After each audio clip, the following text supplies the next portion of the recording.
Hello friends, welcome to learn UPSC. आज हम discuss करेंगे प्रॉपर तरीके से फर्स्ट वर्ल्ड वॉर के बारे में। काफी इंपॉर्टेंट टॉपिक है। वेल देखिए, यहां से कई बार क्वेश्चन आपके मेन से पूछे आते हैं, तो आज हम डिस्कस करेंगे फर्स्ट वर्ल्ड वॉर के बारे में। चलिए डिस्कशन की शुरुआत करते हैं। फर्स्ट वर्ल्ड वॉर 1914 से लेकर 1918 तक माना जाता है और लीग ऑफ नेशन का इसमें काफी महत्वपूर्ण कंट्रीब्यूशन है। अब देखिए, वर्ल्ड वॉर वन की बात करें तो यहां पर देखा जाए तो ऐसा माना जा रहा था कि वर्ल्ड वॉर यदि हो जाता है तो उसके बाद में पीस आएगी, लेकिन हालांकि ऐसा है नहीं। उसके बाद फिर सेकेंड वर्ल्ड वॉर भी हुआ, लेकिन देखा तो वर्ल्ड वॉर जो है इतनी बड़ी एरिया को कवर किया, हालांकि मोस्टली यूरोपियन रीजन भी कवर किया, लेकिन इतने बड़े रीजन कवर किया गया कि इसको बोला गया वर्ल्ड वॉर, बिकॉज यूरोपियन की बहुत सारी कॉलोनीज थी यहाँ वहाँ। ऐसे यदि बात करें ब्रिटिश की बात करें, ब्रिटिश की कॉलोनी इंडिया में थी और उसके लिए बहुत सारी कंट्री में थी। तो ये प्रकार से यदि ब्रिटिश यूरोपियन कंट्रीज वॉर में है तो इसका मतलब वर्ल्ड वॉर जैसी कंडीशन आती है, जो कहीं ना कहीं उसका इफेक्ट जो है वो सारी वर्ल्ड को हुआ करता था। अब यहां पे फर्स्ट वर्ल्ड वॉर की बात करें, यहां पे जर्मनी के एम्बिशन के बारे में बात करते हैं। देखिए, जर्मनी का यूनिफिकेशन होता है 1870 में। अब इसके बाद जर्मनी जो है काफी डेवलप हो गया और इसके बाद उनको प्रॉपर तरीके से एडिशनल मार्केट की जरूरत थी और रॉ मटेरियल की जरूरत थी। हालांकि as of now present time से आप रिलेट कर सकते हैं कि इस समय चाइना की बात करें, चाइना में भी इंडस्ट्रियलाइजेशन बहुत अच्छा हुआ है, उनकी बहुत सारी इंडस्ट्रीज बहुत सारी इवॉल्व हो चुकी हैं। तो right now they also need additional market, उनको भी बाहर के मार्केट की जरूरत है। और इसीलिए आपको याद होगा चाइना, आपको पता होगा चाइना इस समय काफ़ी सारी कंट्रीज में कहीं ना कहीं वहाँ पे किसी न किसी नाम से वहाँ पे काफ़ी ज़्यादा अपना डोमिनेंस क्रिएट करने की कोशिश करता है। अब यहाँ पे देखिए तो इनकी जो कॉलोनीज थी, स्पेशली यदि बात करें अफ्रीका की बात करें, तो यहाँ पे बहुत ज़्यादा पोटेंशियल रिच नहीं थी। अब देखा जाए तो कुछ ऐसे रीजन थे जहाँ पे इंग्लैंड और फ्रांस ने कैप्चर कर रखा था। अब यहाँ पे इसको कैसर विलियम टू के साथ में था, तो कैसर विलियम टू कहाँ की, जर्मनी के। ये इनको लगा कि ऐसा करते हैं कि यहाँ पे हम अकेले ही सारी दुनिया में रूल कर सकते हैं, वी आर वेरी पावरफुल, और हम सारी दुनिया में अकेले ही रूल कर सकते हैं। अब यहाँ पे उन्होंने क्या कहा, जो ब्रिटिशर्स का सेइंग है कि British saying that sun never sets in the British empire. तो ब्रिटिश एम्पायर में कभी भी सूर्यास्त नहीं होता था, बिकॉज ब्रिटिश एम्पायर बहुत बड़ा था। इवेनली भारत में या बहुत सारी जो कंट्रीज हैं, इवेनली ऑस्ट्रेलिया की बात करें, वहाँ भी ब्रिटिश एम्पायर, जैसे आप जानते हैं कॉमनवेल्थ गेम्स जो होता है कॉमनवेल्थ कंट्रीज के बीच में होता है, और इसमें कॉमनवेल्थ कंट्रीज में मोस्टली जो कंट्रीज हैं वो कहीं ना कहीं ब्रिटिश कॉलोनीज हुआ करती थी। तो यहाँ पे ये जर्मनी के जो कैसर विलियम टू थे, उनको लगा कि नहीं नहीं, हम भी ऐसा बनाएंगे। तो जर्मनी की बात करें तो यहाँ पे देखा जाए तो Germany needed colonies, not only a sign of her world importance but also for her growing population. अपनी ग्रोइंग पॉपुलेशन के लिए उनको लगा कि we need some more colonies, हम ज़्यादा कॉलोनीज पाएंगे तो अपनी पॉपुलेशन को भी वहाँ शिफ्ट कर सकते हैं। और सबसे महत्वपूर्ण ये है कि हमारे जो प्रोडक्ट बनाए गए हैं उसकी यदि मार्केट, उसके लिए प्रॉपर तरीके से हमें मार्केट मिल जाएगी। अब यहाँ पे जर्मनी ने देखा है तो यहाँ पे अपनी आर्मी की स्ट्रेंथ इन्होंने काफ़ी बढ़ा लिया और साथ में प्रॉपरली फ्लीट मेंटेन किया नॉर्थ सी में। इस रीजन में प्रॉपर तरीके से इन्होंने फ्लीट मेंटेन किया, मतलब अपनी नेवी भी मजबूत कर लिया, और इनकी जो पॉलिसीज है वो काफ़ी एग्रेसिव होने लगी। और यही aggressive policy finally first world war का के रूप में निकल के आई। अब यहाँ पे अलायंस कैसे बनाया गया, जरा उस पर एक नजर डालते हैं। सिस्टम ऑफ अलायंस कैसे बनाया गया था, यूरोपियन पावर की बात करें तो यहाँ पे उन्होंने अपने कुछ अलायंस बनाए। अब इसमें देखा जाए तो ये प्रकार सीक्रेट मिलिट्री अलायंस आप कह सकते हैं, और इसके चलते जब आप सीक्रेट मिलिट्री अलायंस बनाते हो तो सामने वाले के अंदर भी एक सस्पिशन क्रिएट होता है कि भैया ये बना रहा है तो चलो हम भी बनाते हैं। अब इसमें दो महत्वपूर्ण ग्रुप थे, वो कौन कौन से, एक तो ट्रिपल अलायंस के रूप में जाना था। ट्रिपल अलायंस ये 1882 में बनाया गया, इटली, जर्मनी, ऑस्ट्रिया और हंगरी को मिला के। तो कौन कौन सी कंट्री थी इसमें, इटली, जर्मनी। इटली और जर्मनी को तो आप याद रखिएगा, साथ में ऑस्ट्रिया और हंगरी भी इस ट्रिपल अलायंस के पार्ट बने।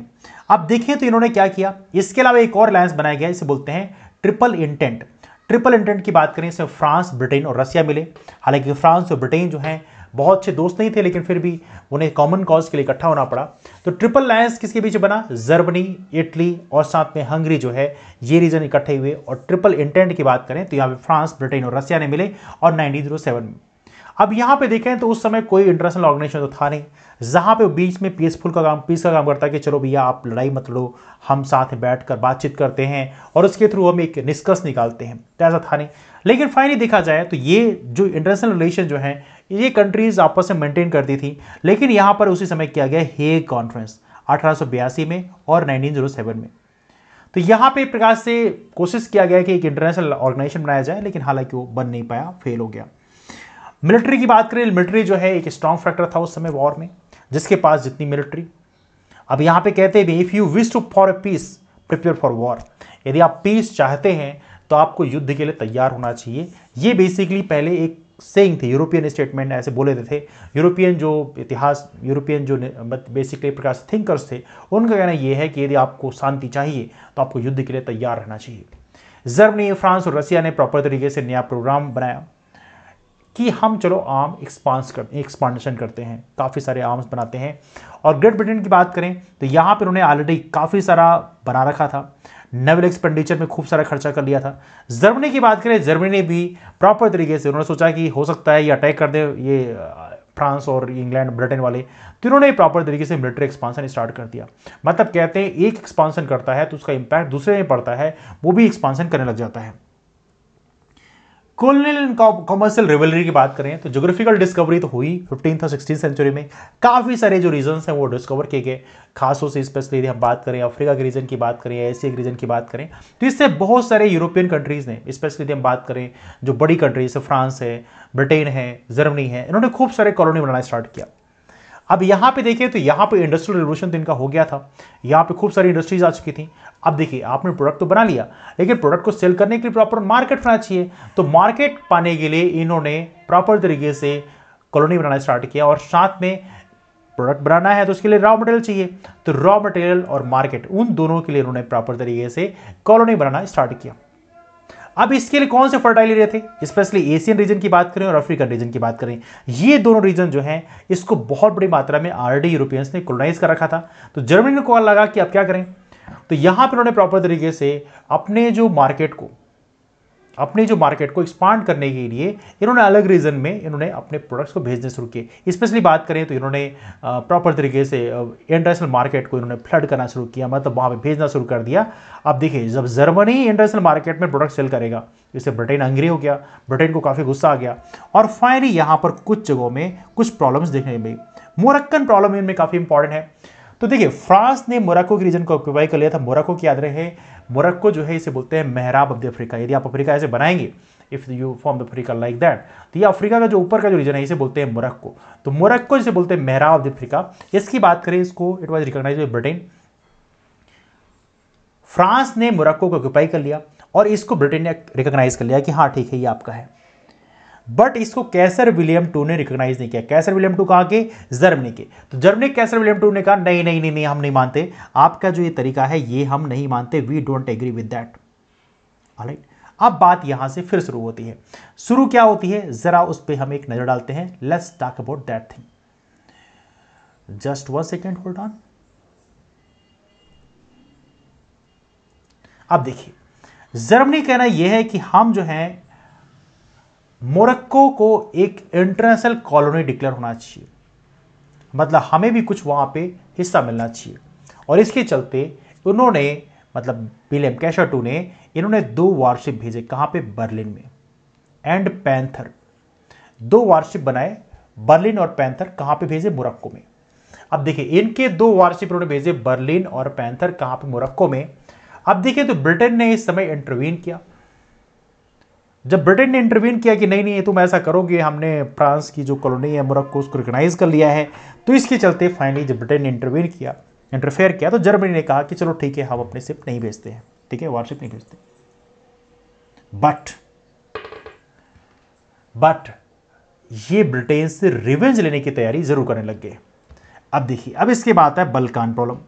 बल्कान कंट्रीज जिसमें आती हैं, सर्बिया आती है, बुल्गारिया है, अल्बानिया है, ग्रीस है, मोंटेनेग्रो है। तो देखा तो यहां पे इन्होंने प्रोक्लेम किया कि हम इंडिपेंडेंट हो गए हैं। कहां से, ऑटोमन एम्पायर से। ऑटोमन एम्पायर से इन्होंने, ऑटोमन एम्पायर कमजोर हो गया था उस समय, उन्होंने डिक्लेयर किया कि Serbia, Bulgaria, Albania, Greece, Montenegro, इन्होंने कहा कि हम इंडिपेंडेंट हो चुके हैं। 1912 की बात करें तो यहां पे बल्कान कंट्रीज ने वॉर डिक्लेयर किया, किस पे, टर्की पे, मतलब ऑटोमन एम्पायर पे इन्होंने वॉर डिक्लेयर किया। इसे बोलते हैं फर्स्ट बल्कान वॉर। ये काफी इंपॉर्टेंट है, 1912 में हुआ। अब यहां पे देखा जाए तो टर्की की यहां पे हार हो गई, मतलब ऑटोमन एम्पायर की हार हो गई। अब देखा जाए तो यहां पे एक ट्रीटी हुई थी उसके बाद में, जिसे बोलते हैं ट्रीटी ऑफ लंदन। तो इस वार के बाद में, इस युद्ध के बाद में होती है ट्रीटी ऑफ लंदन। अब डिस्प्यूट जो है सर्बिया और बुल्गारिया के बीच में बढ़ गए। किस लिए बढ़ गए, क्योंकि अब इनका यह है कि हाँ हमें ज्यादा बेनिफिट मिलना चाहिए, हमें ज्यादा बेनिफिट मिलना चाहिए। युद्ध के बाद में किसको ज्यादा बेनिफिट मिलना चाहिए, इसके चलते सर्बिया और बुल्गारिया में आपस में क्या है, डिस्प्यूट तैयार हो गया। 1930 की बात करें तो यहां पे बल्कान कंट्रीज ने दूसरा वॉर डिक्लेयर कर दिया। किस पे? बुल्गारिया पे। बुल्गारिया पे युद्ध की घोषणा कर दिया। बुल्गारिया को यहां पे हरा दिया गया। जब सारे एक से लड़ोगे तो हार ही जाएगा। अब बुल्गारिया जब हार गया तो सर्बिया को यहां पे ज्यादा पावर मिल गया, सर्बिया को यहां पे ज्यादा टेरिटरीज मिल गई। अब देखिए टर्की और बुल्गारिया की बात करें, इन्होंने अप्रोच किया जर्मनी को। देखिए टर्की भी हारा हुआ था, बुल्गारिया भी हारा हुआ था। हराया किसने था? हराया बल्कान कंट्रीज ने था, इसमें अल्बानिया है, ग्रीस है, मोंटेनेग्रो है। स्पेशली जब बात करें सर्बिया की बात करें तो यहां पर उन्होंने जर्मनी को अप्रोच किया अपनी टेरिटरीज को वापस पाने के लिए। तो यहां पे इससे फाइनली वॉर डिक्लेयर हुआ और इसे बोलते हैं क्या? That is called Balkan problem, है ना। बल्कान में प्रॉब्लम स्टार्ट हुई। अब फ्रेंच इंटरेस्ट की बात करें, इसमें फ्रेंच का इंटरेस्ट क्या है? तो फ्रांस का कहना यह है कि फ्रांस चाहता था कि हमें जो अल्सेस का रीजन है और लुराइन का रीजन है, जो कि ये हार गए थे बेसिकली फ्रांस प्रूशियन वॉर में जर्मनी से, तो इनका कहना यह है कि हम इसको वापस चाहते हैं। तो फ्रांस और प्रूशियन वॉर में, जो कि जर्मनी और फ्रांस के बीच में हुआ था, जहां पे फ्रांस जो है अपना ये रीजन हार गया था, तो फ्रांस का कहना यह है कि हमें ये वापस चाहिए। अब देखिए फ्रांस का यह भी सोचना था कि यदि इंडस्ट्रियल डेवलपमेंट जर्मनी का काफी अच्छा हुआ है इन टेरिटरीज की बजाय, तो हम क्यों ना हम ये वापस ले लें। तो इनका प्लान ये था कि किसी भी तरह से मेरे को कोई अपॉर्चुनिटी मिल जाए और इसके चलते हमें प्रॉपर तरीके से रीजन वापस मिल जाए। और जर्मनी थोड़ी परेशानी में गया कि फ्रांस उस पर अटैक करने की तैयारी में। आप देखिए इमीडिएट कॉज एक मिल ही जाता है। कांग्रेस ऑफ बर्लिन 1878 में इन्होंने राइट दिया किसको? ऑस्ट्रिया और हंगरी को, कि बोस्निया और हर्जेगोविना जो रीजन है यहां पर गवर्न कर सकते हैं, but not to annex it, मतलब इसको मिला नहीं सकते, लेकिन हाँ यहां पे गवर्न जरूर कर सकते हैं। ये किसने दिया? बर्लिन ने। बर्लिन मतलब हम जर्मनी की बात कर रहे हैं। अब देखिए तो इनका यह है कि ये टेरिटरी जो है ये सर्बिया को जानी चाहिए, और यहां पे जो इनहेबिटेंट थे, जो यहां के रहने वाले लोग थे, वो स्लेव थे। अब जो स्लेव थे तो वो सर्बिया में जाएगा। तो देखा जाए तो 1908 में ऑस्ट्रिया ने ऑस्ट्रिया जो था, ऑस्ट्रिया और हंगरी को जो इन्होंने ये प्रकार से ये रूल करने का अधिकार दिया था, तो ऑस्ट्रिया ने प्रॉपर तरीके से बोस्निया और हर्जेगोविना को अनेक्स कर लिया। जबकि बर्लिन की जो कांग्रेस है, मतलब जर्मनी ने प्रॉपरली कह रखा था कि भैया आप यहां पे सिर्फ गवर्न करोगे, मतलब इसको अनेक्स नहीं करोगे, लेकिन इन्होंने प्रॉपर तरीके से क्या कर लिया? अनेक्स ही कर लिया। अब इसके चलते यहां पर राइवलरी क्रिएट हो गई किसके बीच में? ऑस्ट्रिया, हंगरी और सर्बिया के बीच में। अब देखिए जब ये राइवलरी क्रिएट होती है तो ये भी एक इमीडिएट कॉज मिल जाता है उसी टाइम पे, जो कि उन्होंने अनेक्स कर लिया था। इसके बाद देखा तो असल कहानी इसके बाद स्टार्ट होती है। 28 जून 1914 को ऑस्ट्रियन क्राउन जो प्रिंस थे, जिनका नाम है फ्रांसिस फर्डिनेंड, और उनकी जो वाइफ है इसाबेला, देखिए बहुत ही महत्वपूर्ण है, ये फर्स्ट वर्ल्ड वॉर की शुरुआत मानी जाती है। ऑस्ट्रियन क्राउन है प्रिंस, जिनका नाम फ्रांसिस फर्डिनेंड, और उनकी वाइफ इसाबेला की बात करें, इनकी हत्या कर दी जाती है किसके द्वारा?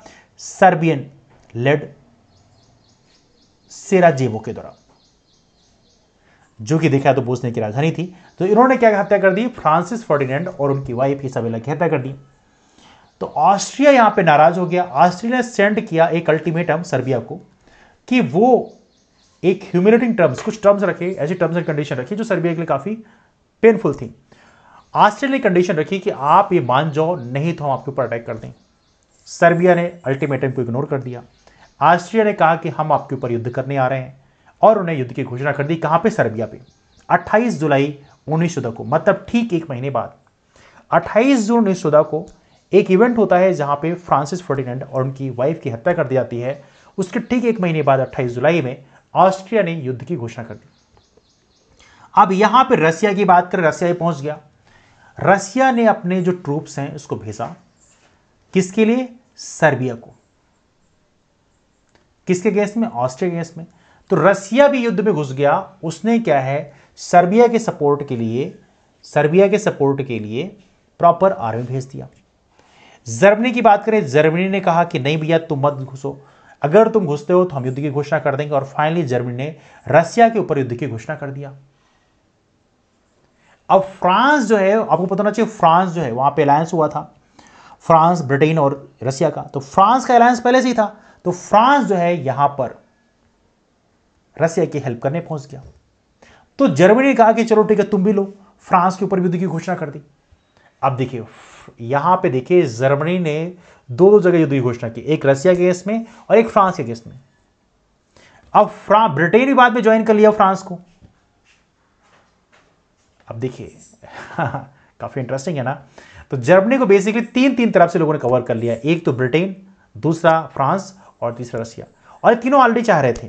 जर्मनी में खूब सारा इंडस्ट्रियलाइजेशन हुआ था, जर्मनी खूब सारा प्रोडक्शन किया, जर्मनी के जो प्रोडक्ट हैं वो पूरी दुनिया में दिखने लग गए। इसके चलते वैसे ही ब्रिटेन और फ्रांस काफी नाराज थे और फाइनली उन्हें मौका ही मिल गया और इसके चलते फर्स्ट वर्ल्ड वॉर की शुरुआत हो जाती है। अब देखिए इस वार के दौरान फर्स्ट वर्ल्ड वॉर स्टार्ट होता है 28 जुलाई 1914 को और चलता कब तक है 11 नवंबर 1918 को।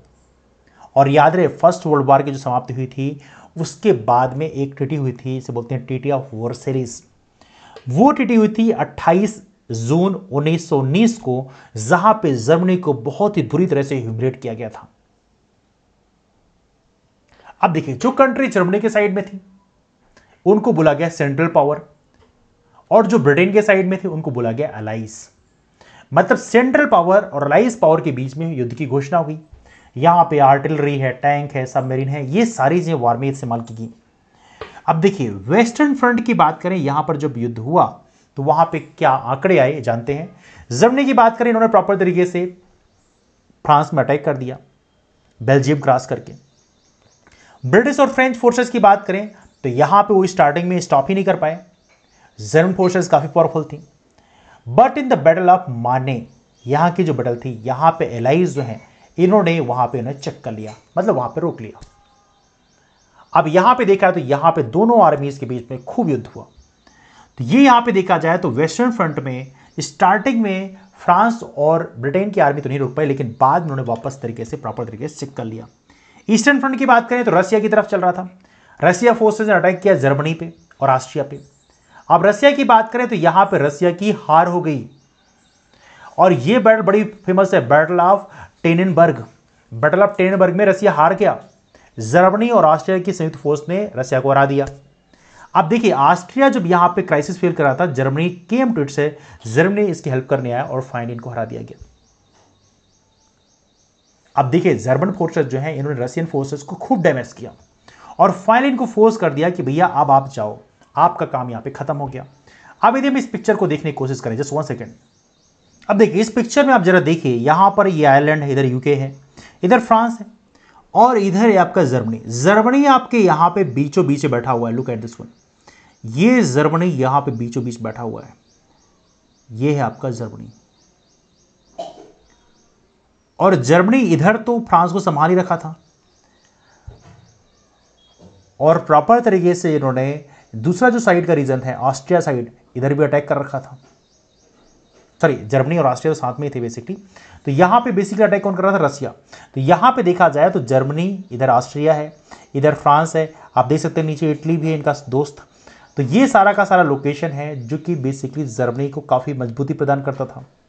और यूके की बात करें, ब्रिटेन थोड़ा यहां से दूर हो जाता था, that was little bit problematic for them. But anyway ये रहा आपका जर्मनी का लोकेशन। और यहाँ पे यदि आप थोड़ा नीचे की ओर देखने जाएंगे तो ये रसिया का पूरा रीजन है, इधर पूरा अलग अलग कंट्री है। यूक्रेन, हालांकि यूक्रेन की बात करें पहले रसिया का पार्ट ही था, तो रसिया यहाँ तक बेसिकली था, तो यहाँ पहले ऑलरेडी रसिया था। स्लोवाकिया यहाँ पे ऑलरेडी एक कॉम्प्लिकेशन था। हंगरी की बात करें, कॉम्प्लिकेशन का एरिया था। अब इसके नीचे यदि आप देखोगे, यहाँ पे ये नीचे मोरक्को का रीजन है, स्पेन और मोरक्को के बीच में। और यहीं पे देखें तो यही है आपका स्टेट ऑफ जिब्राल्टर, आपको पता होगा है ना। तो मोरक्को में ऑलरेडी कॉम्प्लिकेशन हो चुका था। तो ये अलग अलग लोकेशन है जिसको आप थोड़ा सा यहाँ पे हल्का से विजुलाइज कर सकते हैं, है ना। तो जब साइड में, उस साइड में अटैक हो गया ईस्टर्न साइड में, तो यहाँ पे रसिया को फाइनली ऑस्ट्रियन टेरिटरी से बाहर निकलना पड़ा। They had no choice. अब ईस्ट फ्रंट के पास में कुछ और भी हुआ। अक्टूबर 1914 में टर्की जो है ये भी युद्ध में घुस गया। इन्होंने भी सेंट्रल पावर्स को कहा कि हम सपोर्ट करेंगे। अब इसमें देखा जाए तो रसिया और अलाइज के बीच में प्रॉपरली कम्युनिकेशन जो है कट हो गया। ये एक बड़ी समस्या थी, रसिया और अलाइज के बीच में कम्युनिकेशन कट हो गया। मतलब रसिया और फ्रांस और ब्रिटेन के बीच में कम्युनिकेशन ही बंद हो गया। अब ब्रिटिश ने यहां पे एक अटेम्प्ट लिया कि गैलीपोली पेनिनसुला जो है इसको कैप्चर कर लिया गया है। और गैलीपोली पेनिनसुला कैप्चर करने का पर्पज ये था कि यहां से इन्होंने दार्डेनल्स का रीजन है, इस रीजन को कंट्रोल करने लग जाएंगे। और उन्हें कैप्चर किया कॉन्स्टेंटिनोपल। बट दार्डनल्स की बात करें, ये बेसिकली बहुत बड़ा फेलियर साबित हुआ। It was happened with the British, और यहां ब्रिटिशर्स को काफी नुकसान हुआ। अब बात करते हैं बुल्गारिया और रोमानिया की। बुल्गारिया और रोमानिया भी युद्ध में कूद चुके थे। इनकी बात करें तो यहां पर ब्रिटिशर्स जो हैं ये ऑलरेडी दार्डनल्स के रीजन में, जो कि टर्की के आसपास का रीजन है, वहां पे ऑलरेडी बहुत बड़ा फेलियर साबित हुआ था। और इसके चलते बुल्गारिया भी सेंट्रल पावर की तरफ से ज्वाइन करता है 1915 में। रोमानिया भी बाद में ज्वाइन करता है एलाइज को 1916 में। और इसके चलते इस रीजन में प्रॉपर्ली युद्ध की कंडीशन आती है, वॉर ऑन द सी। इसको समझने की कोशिश करें तो यहां ब्रिटिश नेवी जो है इन्होंने प्रॉपर तरीके से कमांड किया नॉर्थ सी के रीजन में। और मेडिटेरियन सी की बात करें, भूमध्यसागर की बात करें, इसको डोमिनेट कर रहे थे उसमें फ्रेंच और इटालियन नेवी ब्रिटिश सपोर्ट के साथ में। लेकिन देखा जाए तो यहां पे बैटल होता है, battle of Dogar. Battle of Dogar की बात करें तो डोगर बैंक के पास में जर्मन जो है, जर्मन बैटल क्रूजर जो हैं, इन्होंने ब्रिटिशर्स को डिस्ट्रॉय कर दिया। ठीक है, अब देखा जाए तो यहां पे नुकसान दोनों को होता है। बैटल ऑफ जटलैंड की बात करें 1916 में, यहां भी काफी नुकसान होता है। जर्मन फ्लीट की बात करें, लेकिन उन्होंने प्रॉपर तरीके से रिट्रीट कर लिया पोर्ट में। और देखा जाए तो it could not break the naval blockade of Britain. German जो है इन्हें रिट्रीट करना पड़ा, मतलब वापस जाना पड़ा, क्योंकि ब्रिटेन की जो फोर्सेस थी वहां पे काफी इंपॉर्टेंट थी, काफी पावरफुल थी, उनकी नेवी वैसे ही बहुत मजबूत थी। तो इन्होंने प्रॉपर तरीके से सबमरीन का इस्तेमाल किया एलाइज के शिप को सिंक करने के लिए। तो पहले तो उन्होंने अपनी फ्लीट को, अपनी जो शिप है उनको पीछे खींच लिया, और बाद में उन ब्रिटिशर्स के शिप को डुबाने के लिए इन्होंने सबमरीन का इस्तेमाल करना शुरू कर दिया। And that was very remarkable thing. और इसके साथ ही फर्स्ट वर्ल्ड वॉर में यूएस की एंट्री आती है।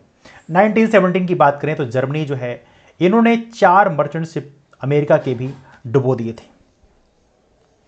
साथ में बाकी जो हैं इनके जो सबमरीन हैं, इनके थ्रू उन्होंने अमेरिका के भी शिप को डुबो दिया। और इसके चलते हंड्रेड्स ऑफ अमेरिकन्स डाइड, बहुत सारे अमेरिकन की डेथ हो जाती है। अब अमेरिकन प्रेसिडेंट थे उस समय वुडरो विल्सन, ये काफी एंग्री हो जाते हैं और उन्होंने 6 अप्रैल 1917 को वुडरो विल्सन, देखिए जर्मनी उसमें बहुत पावरफुल था, लेकिन इसी समय वुडरो विल्सन ने जर्मनी के विरुद्ध युद्ध की घोषणा कर दी। और ये जर्मनी के लिए काफी नुकसानदायक साबित हुआ। जर्मनी उस समय ठीक ठाक था, लेकिन जैसे ही वुडरो विल्सन ने घोषणा की, उस समय उन्होंने युद्ध की घोषणा की। आप देख सकते हैं यहाँ पे सबमरीन दिखा रहा है, यहाँ पे सबमरीन किस तरह से इनको डुबो रही है, सिंक कर रही है। आप देख सकते हैं लुसितानिया का जो शिप है इनका, अमेरिकन शिप, और यहाँ पर उन्होंने डुबो दिया। उसी समय रसिया में प्रॉपर तरीके से वहां पे रसिया को काफी नुकसान हुआ, बहुत ज़्यादा नुकसान उनका हुआ, मैन मटेरियल सबका। और इसके चलते रशियन पीपल जो हैं उन्होंने डिसाइड किया कि वहाँ पे अक्टूबर रेवोल्यूशन हो गया, वहाँ के लोगों ने एक सिविल वॉर हो गया, वहाँ पे घर के अंदर ही वहाँ विद्रोह हो गया। तो अक्टूबर रेवोल्यूशन होता है कहाँ पे, रसिया में। और इसके चलते वहाँ की जो जार की गवर्नमेंट थी उनको उखाड़ फेंका गया। किसने किया? लेनिन ने।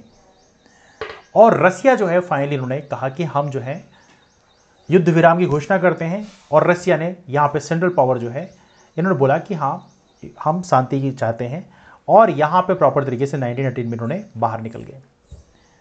युद्ध खत्म होता है in the beginning of central power. ये बात करें तो स्टार्टिंग में कुछ विक्ट्रीज मिलती है, बट सून इनका जो डिफेंस है वो कमजोर पड़ जाता है। क्यों? कि जर्मन जो है जगह जगह से इन्हें रिट्रीट करना पड़ता है, मतलब वापस भागना पड़ता है। क्यों? बिकॉज टर्की और बुल्गारिया जो है इनके अगेंस्ट में आ गए थे।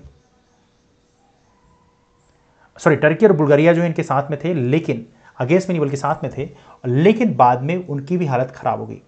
ऑस्ट्रिया की बात करें, ऑस्ट्रिया जो है इनकी भी हालत खराब हो गई थी। नवंबर 1918 की बात करें तो कैसर विलियम II जो जर्मनी है वो प्रॉपर तरीके से अब्डिकेट हो गए, मतलब उन्होंने अपने पद को छोड़ दिया और भाग गए हॉलैंड में। लेकिन इसके बाद जर्मनी को सू किया आता है पीस के लिए नवंबर 11, 1918 में।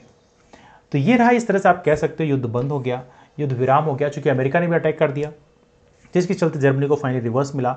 जर्मनी जो है इतना पावरफुल जो था उसका पावर खत्म हो गया। इसलिए कहते हैं अपने आप पे ज़्यादा घमंड नहीं करना चाहिए। युद्ध का रिजल्ट क्या हुआ? फर्स्ट वर्ल्ड वॉर की बात करें, ये फाइनली खत्म होता है पेरिस पीस कॉन्फ्रेंस के द्वारा 1919 में। अब इस पे कौन कौन थे? तो फ्रांस से थे लोग, ब्रिटेन से थे, और साथ में ऑरलैंडो की बात करें इटली से थे, और साथ में प्रेसिडेंट वुडरो विल्सन भी आते हैं अमेरिका से। पीस ट्रीटी साइन होती है जर्मनी के साथ में, और इसी पीस ट्रीटी को बोलते हैं ट्रीटी ऑफ वर्साइल्स।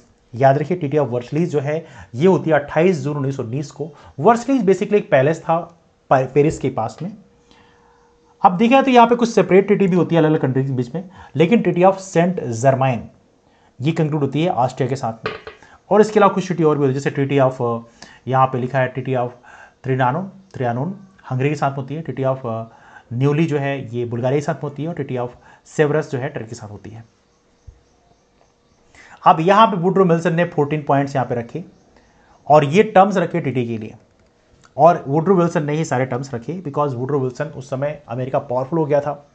इन्होंने बहुत सारे लिखे कि हाँ चलो ठीक है, covenant of league of Nations was drawn up, huge war indemnity, जितना भी युद्ध का खर्चा था वो सारा का सारा जर्मनी पे करेगा। इवनली जर्मनी के पास इतना प्रेशर आ गया है कि उन्होंने अपनी अंतिम केस जो है अभी पिछले 3-4 साल पहले कंप्लीट किया है, और साथ में ऑर्डर दिया गया कि उनकी आर्मी जो है उसकी संख्या घटा दी जाए। जर्मनी की बात करें, उन्होंने प्रॉपरली सरेंडर कर दिया अल्सैस को, लोरेन को, फ्रांस को, क्योंकि फ्रांस पहले भी चाहता था, और उन्होंने साथ में सार कोलफील्ड जो है इसको भी सरेंडर कर दिया और इसको भी फ्रांस ले गया 15 साल के लिए। और भी ओवरसीज जो पोजीशंस हैं जर्मनी के उसको डिवाइड कर दिया गया, जो भी विक्ट्री कंट्री थी, जैसे उसमें फ्रांस थी, ब्रिटेन थी, उनके बीच बांट लिया गया, मतलब एक प्रकार से बंटवारा भी हो गया।